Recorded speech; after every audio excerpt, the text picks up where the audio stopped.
So going back to on the page, how what do you believe is key to its success? Because it's 17 years, you said. So Oh, the how? podcast, 17 Yeah, years? yeah. Yeah.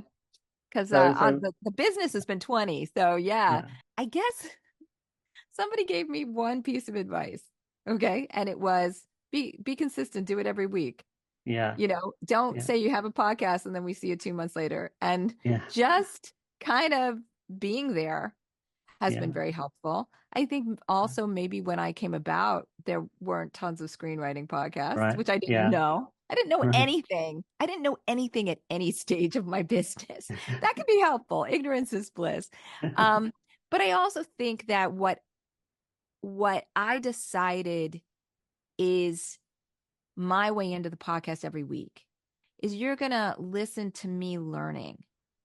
Yeah, yeah, That's my biggest intention with the guests is, oh, I'm going to learn something.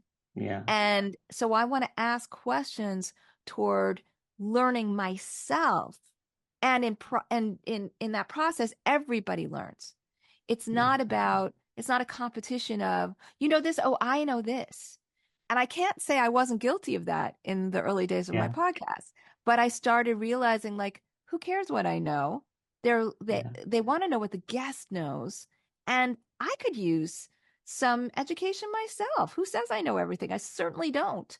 So when I have produced writers on who are actually experiencing what we're discussing, I ask them questions about that experience. And I think maybe that is what the listeners appreciate and why they keep listening.